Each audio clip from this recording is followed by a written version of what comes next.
Bienvenida Natalia Aruguete. Un gusto tenerte aquí con nosotros. Primero vamos a conversar un poco acerca del rubro en el que se desempeña, para que la audiencia pueda saber quién es usted. Natalia Aruguete es periodista, profesora de la Universidad Nacional de Quilmes y de la Universidad Austral ubicada en Argentina. Ha dictado cursos en niveles de grado y posgrado en distintas universidades nacionales y extranjeras. Es doctora con mención en Ciencias Sociales y Humanidades. Además ha escrito libros y artículos, tales como Fake News, Trolls y otros encantos, cómo funcionan para bien y para mal las redes sociales, el poder de la agenda, política, medios y público, agenda setting y framing, un debate teórico inconcluso, entre otros. Entonces, sabemos que usted tiene conocimiento amplio sobre el tema de la teoría del encuadre o del framing. En base a ello, nos gustaría que respondas algunas preguntas que te voy a plantear. La primera, ¿piensa usted que la teoría del encuadre influye en el pensamiento o en la percepción del público? En alguna medida sí, pero esa influencia no es determinante. Entre otras cosas, lo que nosotros observamos fundamentalmente es que el framing es un proceso de creación, circulación y reproducción de sentidos públicos de distinto tipo, y en ese sentido lo que observamos es que el framing es una perspectiva interactiva. Es decir, para que un encuadre tenga efecto o influya en la percepción de realidad social que tienen interlocutores de ese mensaje, es necesario que ese encuadre, que los valores resaltados, que la forma de definir la situación, que las atribuciones causales que se hacen, etcétera, activen determinados esquemas de pensamiento, de cognición y de interpretación en ese interlocutor. Sin esa activación, el encuadre no se forma. Entonces, no es solamente cómo se inicia o cómo se forma un encuadre, sino en qué medida ese encuadre logra activar en el interlocutor estos esquemas y estos encuadres que están en la cabeza de la gente. Muy bien. Entonces, ¿usted cómo cree que logra activar estos esquemas en el individuo, en la persona? Hay determinados valores, percepciones y esquemas latentes que ya están en la cabeza de la gente. Incluso nosotros podemos establecer y entender encuadres semejantes en el marco de una comunidad que comparte ciertos valores y ciertos esquemas de comprensión. No cualquier término, no cualquier concepto, no cualquier idea va a ser la misma en cualquier sociedad, sino que las sociedades forjan formas comunes de entender las realidades o de entender los eventos políticos. Claro. Entonces, esos esquemas, de tener esta idea, estos esquemas que permanecen latentes en la mente de las personas, son activados a partir de determinadas formas de presentar la situación, de determinadas imágenes, de determinados términos, o de determinadas estructuras retóricas que lo que hacen es generar resonancia en ese interlocutor y a partir de eso activa esquemas de pensamiento que se asemejan y que logran coincidir en la comprensión sobre algo. Claro, eso también depende, como usted dice, de la cultura y de todo, ¿no? Exacto, Alrededor del individuo. exacto, hay un elemento fundamental que aparece, que aparece entre los estudiosos del framing, que es la resonancia cultural. Es decir, es importante que quienes participan de la co-construcción de un encuadre, y es importante hablar de co-construcción, entonces quienes participan de la co-construcción de ese encuadre forman parte de una misma comunidad de valores, forman parte de una misma cultura política, forman parte de, puede ser una misma comunidad virtual o de otro tipo. Pero sí es importante que acuerden y entiendan de manera similar determinados eventos. Esto no quiere decir que estén de acuerdo, porque incluso pueden pujar por distintas formas de definir las realidades, pero los dos están entendiendo, o sea, los dos interlocutores o todos los actores que participen de esa circulación discursiva están entendiendo las mismas cosas desde las mismas perspectivas. Por supuesto. ¿Y usted cree que el uso del framing conlleva una responsabilidad? Cuando nosotros pensamos en la responsabilidad, y en particular en las atribuciones de responsabilidad, hacemos un recorrido que se inicia en una de las perspectivas que es antecedente de la teoría del framing en comunicación política. Hay una perspectiva teórica que se inicia en la década del 30 del siglo pasado que se llama teoría de la atribución. La teoría de la atribución lo que plantea es que frente a un comportamiento observado, las personas, que frente a un comportamiento observado, las personas tratan de dar una explicación causal a ese comportamiento o a ese evento. Esa interpretación causal supone atribuir responsabilidades a determinados actores que pueden ser pensados en términos individuales o en términos institucionales, o a determinados eventos o movimientos o comportamientos más estructurales y abstractos. En ese punto, muchos de los investigadores que han traducido y han utilizado el framing en comunicación política, en particular en los discursos políticos, pero sobre todo en los discursos mediáticos, lo que plantean es que cuando se crea un encuadre, se establecen una serie de funciones que pueden ser operacionalizables.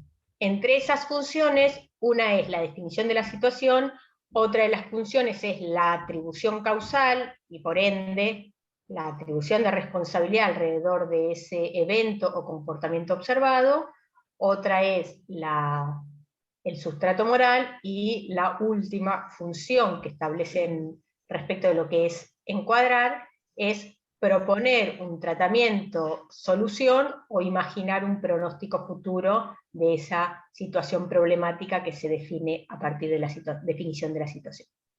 Claro, va relacionado.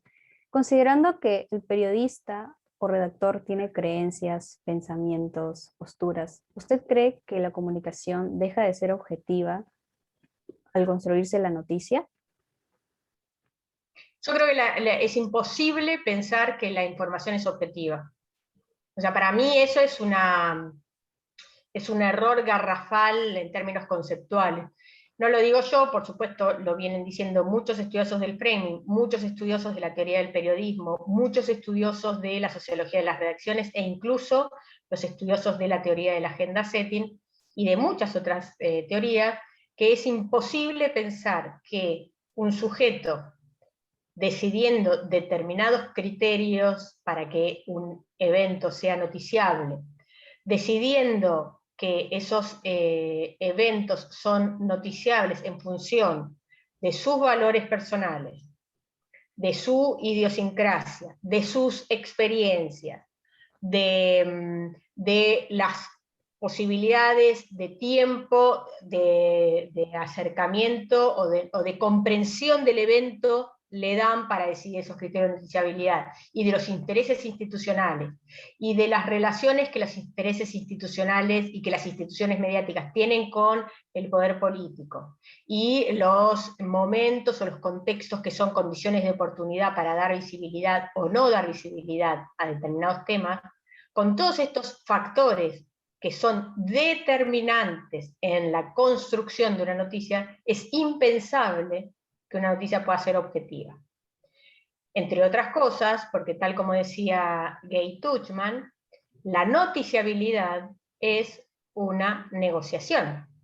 Es una negociación entre todos estos factores, y la noticiabilidad no es siempre la misma, y la noticiabilidad no depende de un manual que establece los criterios deontológicos del buen hacer del periodista.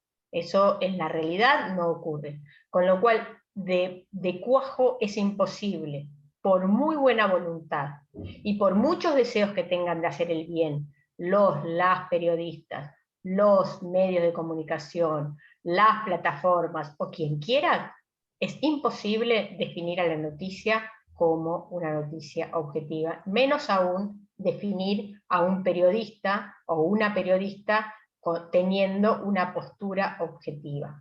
Eso es absolutamente impensable. Claro, porque algunas personas piensan que por ser un periodista uno tiene que no tener una postura exacta o ser neutral, pero como ya vimos, como usted también lo recalca, eh, no existe la objetividad en la construcción de una noticia. Por otro Igual lado, una cosa que te digo es, la neutralidad y la objetividad son cosas distintas. diferentes. Claro. Ningún periodista o ningún periodista varón o periodista mujer o periodista del género que se pretenda puede ser objetivo. Ningún periodista mujer, ningún periodista varón o ningún periodista del género que se quiera puede ser neutral tampoco. Entre otras cosas, porque la propia capacidad de ver algunas cosas y no ver otras, o sea, vos llegás a un lugar donde hubo un accidente de tránsito, o llegás a un lugar donde hubo un asesinato. Es imposible que vos puedas observar y comprender, ya no estoy hablando de opinar, comprender ese evento de la misma forma que lo comprende otro. ¿Por qué? Porque somos sujetos culturales que estamos atravesados por ideas, por historias, por idiosincrasias, etc. Entonces, es imposible ni ser neutral ni ser objetivo porque no se puede. No porque seas malo y entonces estés jugando para alguien y tengas intereses. Pongamos que tengamos intereses, pero ni siquiera importa. No nos es posible como sujetos entender, absorber y visualizar, y menos aún, dar a conocer las múltiples situaciones, las múltiples circunstancias, los múltiples hechos y los múltiples acontecimientos que ocurren en el mundo en un entorno tan complejo y fugaz, ¿sí?, como el que describía Lippmann. En la década del 20, Lippmann decía, ningún redactor, o sea, por más que juntáramos a todos los redactores del mundo y los pusiéramos a trabajar 24 horas por día, los 7 días de la semana, no sería posible que reúnan los múltiples eventos, circunstancias y consideraciones que ocurren en el mismo momento en un entorno que es complejo, fugaz y demasiado inabarcable. Se da por naturalidad, entonces, la neutralidad y la objetividad de una persona. ¿Usted cree que es complejo estructurar la noticia de manera que se resalte lo más relevante? ¿Y por qué? Yo no puedo saber qué es lo más relevante, o sea, insisto con lo que decía antes, lo más relevante no es estático. Puede parecer políticamente incorrecto lo que digo, y seguramente mi expresión no va a entrar en un manual del buen periodista. Pero, ¿qué es lo importante en cada momento?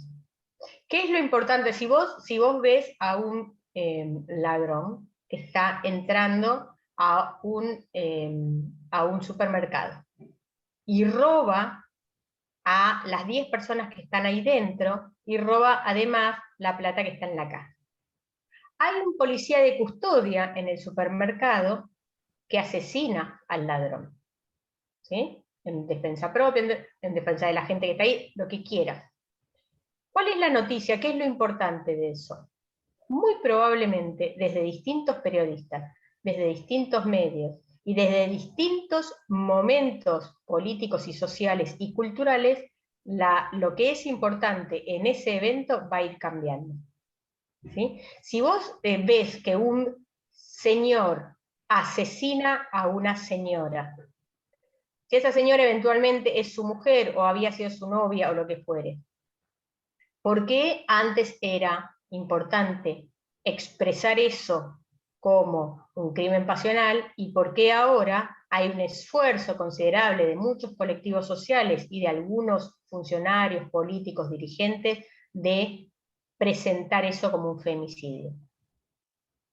Entonces, ahí no podemos pensar, en ninguno de los dos eventos que te comenté, podemos pensar que la forma de observar, capturar y visibilizar lo importante cambia permanentemente, se negocia permanentemente, como decía Tuchman, y además tiene en distintos momentos históricos condiciones de posibilidad que son distintas.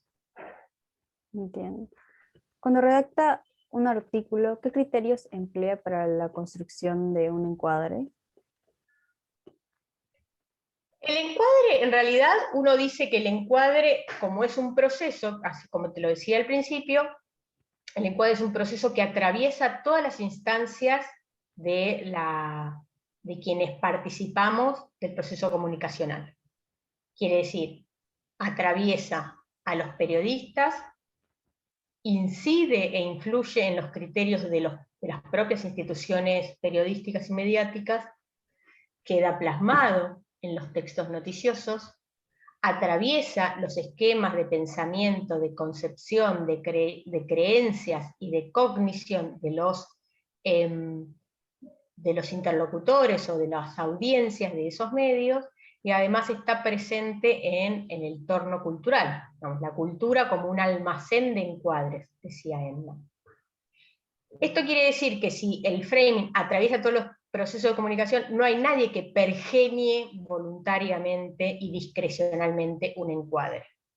Nosotros expresamos ideas, creemos que hacemos noticias fácticas, pero en realidad lo que se está plasmando ahí son recortes de la realidad que se condicen con nuestras creencias y con nuestras concepciones del mundo, y cuando expresamos esas ideas, somos atravesados y somos hablados por los encuadres. Los encuadres pensado como estructuras y moldes de entender la situación, distintos a las estructuras y moldes de entender la situación que se podrían tener en otro momento o que podrían coincidir o no con los esquemas de percepción de una audiencia.